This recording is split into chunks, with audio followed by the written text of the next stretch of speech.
दोस्तों HR department हर company की backbone होती है। एचआर का काम जहां एक तरफ अच्छे कैंडिडेट को सर्च करने से लेकर ज्वाइन करवाने तक का होता है, वहीं अच्छे एम्प्लॉयज को रिटेन करने का रोल भी एचआर डिपार्टमेंट का ही होता है। किसी भी कंपनी को अगर अपने मार्केट को जीतना है तो सबसे पहले उसे अपना वर्क स्टेशन जीतना होता है, जिसमें आते हैं आपके एम्प्लॉयज।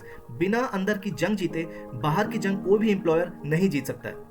इस वीडियो में मैं आपको बताऊंगा कुछ मेजर गलतियां जो एक स्टार्टअप ओनर या उनका एचआर डिपार्टमेंट जाने अनजाने में करते हैं, जिसकी वजह से वो एक अच्छी टीम या तो बना नहीं पाते हैं या अपनी टीम के सामने एक वैल्यूड इंप्रेशन नहीं क्रिएट कर पाते हैं। और नतीजा ये होता है कि उनके एम्प्लॉयज को वो वर्क प्लेस, वो जॉब, वो एनवायरमेंट सेफ और सिक्योर नहीं लगता है, इसलिए वो जॉब छोड़ के चले जाते हैं, leaving their owner behind, struggling alone. अगर आप लोग किसी न्यूबॉर्न स्टार्टअप कंपनी में जॉब कर रहे हैं या पहले कभी करी है तो आप इन बातों को कोरिलेट कर पाएंगे।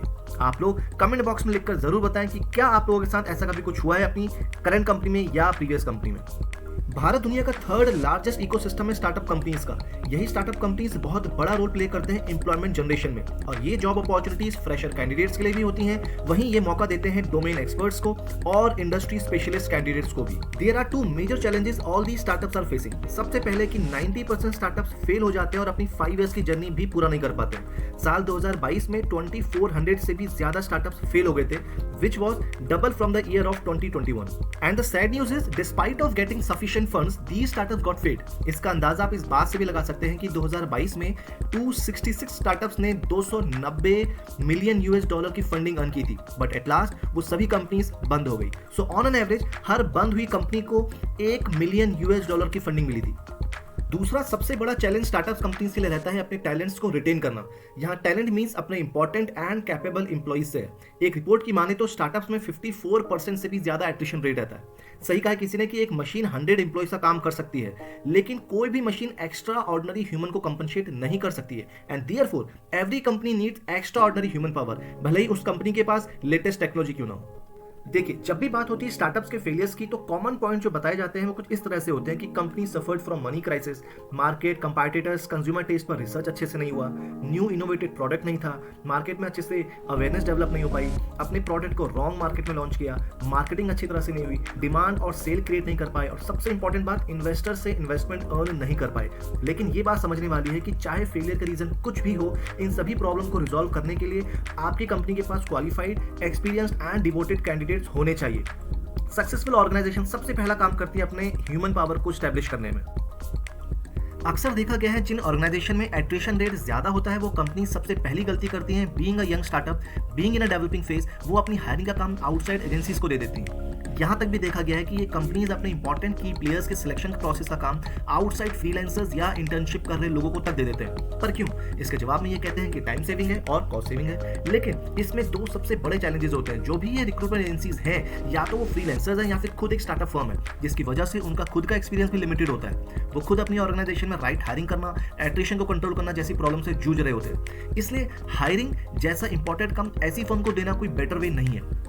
चलिए मान भी लिया जाए कि रिक्रूटमेंट एजेंसी वेल एस्टैब्लिश्ड है और एक्सपीरियंस है, फिर भी एक चैलेंज बना रहता है। देखिए, स्टार्टअप कंपनीज का सबसे बड़ा स्ट्रेंथ होता है उनका इनोवेटिव आइडिया टुवर्ड्स मार्केट और उसका फ्यूचर विजन। लेकिन यहाँ पर जो आउटसाइड रिक्रूटर्स हैं उसमें वो बिजनेस को समझने का स्ट्रॉन्ग सेंस होना चाहिए, जैसे कि कंपनी के business model, vision of a company, background and history and culture and even more. और उनके पास वो स्किल्स और ट्रेड्स भी होने चाहिए जिससे वो कैंडिडेट्स को हायर करने के लिए उसमें यूज कर सके, so that they can shortlist a right candidate for the right company and obviously with the right compensation. यहाँ सालों लग जाते हैं कि एम्प्लॉयर को अपने विजन, अपने मिशन में खुद के एम्प्लॉयज को ढालने में। सो ऑब्वियसली वहाँ एक आउटसाइड एजेंसी उस मिशन को, उस विजन को समझ तो सकती है, लेकिन उस विजन और उस मिशन के साथ खुद को अलाइन नहीं कर पाती है, and hence they fail to hire the right candidate as per the organisational expectation. इसलिए later on hired employees either leave the job और marked as under performer and therefore they are forced to resign. बहुत सी companies के HR अपने employees की salary का base पे यानी कि फिक्स पे बहुत कम रखते हैं और परफॉर्मेंस बेस्ड इंसेंटिव ज्यादा रखते हैं। इससे एम्प्लॉई सीटीसी तो बहुत ज्यादा दिखता है, लेकिन मंथली नेट पे बहुत कम होता है। यहाँ पर कंपनीज का सोचना यह है कि हायर इंसेंटिव प्लान से एम्प्लॉय ज्यादा मोटिवेट होकर बेटर परफॉर्म करेगा। लेकिन यहाँ पर हमें मास्लो थ्योरी को भी समझना होगा, जो कहती है कि दुनिया में हर इंसान सबसे पहले अपनी साइकोलॉजिकल नीड्स और फिर अपनी सिक्योरिटी नीड्स को फुलफिल करने के बारे में सोचता है। और अगर कोई कंपनी अपने एम्प्लॉइज को सफिशिएंट फिक्स्ड पे नहीं देती है तो वो एम्प्लॉय उस जॉब में अपने आप को सिक्योर फील नहीं करता है, एंड हेंस वो खुद के लिए consistently safe secure job search करता रहता है, जिसका रिजल्ट ये होता है they perform less and later they resign once they get something good opportunity. इतना ही नहीं, ऐसा भी देखा गया है कि बहुत सी young startup companies employ attrition को कंट्रोल करने के लिए कमिटेड इंसेंटिव्स मंथली ना देकर क्वार्टरली, यहां तक कि हाफ ईयरली डिसबर्स करते हैं। एम्प्लॉयर को लगता है कि ऐसी एचआर पॉलिसी बनाने से उनकी कंपनी के एम्प्लॉयज रिटेन रहेंगे, क्योंकि उन्हें अपना इंसेंटिव अचीव करना होता है। But this is not an ideal way to get the right solution. Even such employer get fail to earn respect, trust, value from their own employees, and hence their employees leave their employer struggling alone. कुछ time पहले बायजूस के employ आकांक्षा खेमका का video बहुत viral हुआ था, जिसमें वो अपने अचीव्ड इंसेंटिव को मांग रही थी अपनी ही कंपनी के सीनियर मैनेजमेंट से। और ये आलम बहुत सी कंपनीज का है जहां इंसेंटिव को देने में कंपनीज बहुत ज्यादा समय लगा देती हैं। देखिए, ये सबसे इंपॉर्टेंट पॉइंट है। जब कोई कंपनी किसी कैंडिडेट को सेलेक्ट करती है तो उसको एक ऑफर लेटर, एक ऑफर मेल शेयर करती है, जिसमें उसकी सैलरी के बारे में, उसकी डेट ऑफ ज्वाइनिंग और उसकी डेजिग्नेशन के बारे में डिटेल्स मेंशन होती हैं। लेकिन बहुत सारी इंपॉर्टेंट इन्फॉर्मेशन उसमें मेंशन नहीं होती हैं, जैसे कि लीव पॉलिसीज क्या है, उसको प्रोविजन पीरियड में उसको क्या पर्क्स एंड एडवांटेजेस मिलेंगे, उसकी सैलरी किस डेट में क्रेडिट होगी, उसका प्रोविजन पीरियड कितना लंबे समय तक का है, इंसेंटिव प्लान है या नहीं है, और अगर है तो उसके क्या स्लैब्स हैं, वर्किंग आवर्स क्या हैं, वर्किंग डेज क्या हैं, अगर कंपनी ओवर टाइम कराती तो क्या उसका कुछ एक्स्ट्रा बेनिफिट उसको मिलता है या नहीं मिलता है, पब्लिक हॉलीडेज है या नहीं और उसकी क्या लिस्ट है।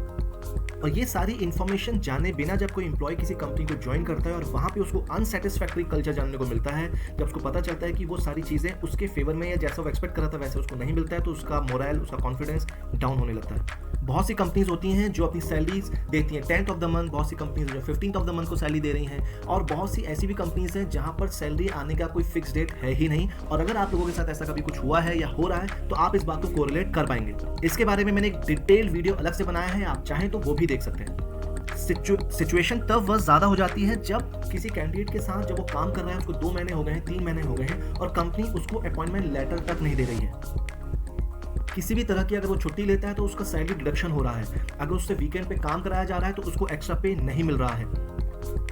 यहां तक कि बहुत सी ऐसी कंपनीज भी हैं जो सैलरी स्लिप्स तक अपने कैंडिडेट्स को नहीं देती हैं।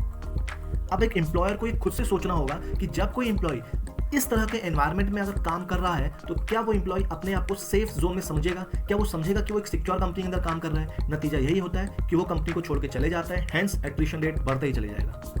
दोस्तों, इस वीडियो को थोड़ा समअप करते हैं और समझने की कोशिश करते हैं कि एम्प्लॉयज और एचआर ऐसा क्या करें जिससे एट्रिशन रेट थोड़ा कम हो। सबसे पहला काम तो एचआर को अपनी एचआर पॉलिसीज बिल्कुल ट्रांसपेरेंट रखनी चाहिए अपनी एम्प्लॉयज के साथ। याद रखें कि you can fool some people all the time, You can fool all people sometime, but you cannot fool all people all the time। अगर कोई बात झूठ बोल के अगर आपने किसी एम्प्लॉय को ज्वाइन करवा भी लिया है, लेकिन वो ज्यादा लंबे समय तक रिटेन नहीं करेगा अगर आपकी एचआर पॉलिसीज क्लियर नहीं है, अनफेवरेबल है या सेटिस्फैक्टरी नहीं है। एक एम्प्लॉयर को ये बात समझनी चाहिए कि अगर एक एम्प्लॉयर अपने एम्प्लॉइज का ख्याल रखेगा तो पलट के एम्प्लॉइज उसका भी ख्याल रखेंगे और उसके क्लाइंट और कस्टमर्स का भी ख्याल रखेंगे, क्योंकि एक अच्छा बिजनेसमैन, एक अच्छा ओनर, एम्प्लॉयर इस बात को अच्छे से समझता है कि जब एम्प्लॉय छोड़ के जाता है तो वो पीछे रह गए एम्प्लॉइज के बीच में एक नेगेटिव इमेज और एक नेगेटिव मोरल भी छोड़ के जाता है, जो कि उसकी कंपनी के लिए बहुत ज़्यादा डिसएडवांटेज वाली बात है। दोस्तों, यहाँ पर एम्प्लॉइज का भी बहुत बड़ा रोल होता है किसी कंपनी के एट्रिशन रेट को कंट्रोल करने में। अगर आप बार बार कंपनी को चेंज करते हैं तो कहीं ना कहीं आप एम्प्लॉयर को तो लॉस कर ही रहे हैं, लेकिन आप अपना सीवी, अपना कैंडिडेचर को भी खराब कर रहे हैं। इससे अच्छा ये होगा कि जब कभी आपके पास कोई ऑफर आए तो उसको ज्वाइन करने से पहले उस कंपनी के बारे में अच्छे से होमवर्क कीजिए, उसके रिव्यूज को चेक कीजिए, उसके करंट एम्प्लॉइज से उनका रिव्यू पता करिए, प्रीवियस एम्प्लॉय जो थे उनका रिव्यू चेक कीजिए। लेकिन ध्यान रहे कि बहुत सारी कंपनीज अपने सोशल मीडिया पे pizza party, samosa party, Holi Diwali party की पिक्चर्स, इमेजेस, वीडियोस लगाते हैं, तो इस तरह की पिक्चर्स से, इस तरह की वीडियो से बहुत ज्यादा इंप्रेस होने की जरूरत नहीं है, क्योंकि वो लगाए ही इसलिए जाते हैं ताकि आप जैसे कैंडिडेट इंप्रेस हो, कन्विंस्ड हो और अट्रैक्ट हो और ऐसी कंपनी को ज्वाइन करने के बारे में सोचें। इससे बेहतर ये होगा कि जो जहां से आपको ऑफर मिला है उस कंपनी के एचआर से बोलिए कि अपनी कंप्लीट एचआर पॉलिसीज आप उनके साथ शेयर करें, क्योंकि जब आप एचआर पॉलिसीज को समझ पाएंगे तभी आपको समझ में आएगा कि जो ऑफर आपको मिला है वो ल्यूक्रेटिव है, वो बेटर है और आपकी एक्सपेक्टेशन को मैच करता है या नहीं करता है। सो गाइस, इस वीडियो में इतना ही, फिर मिलेंगे किसी और इन्फॉर्मेशन के साथ। तब तक के लिए thank you, bye bye and God bless you all.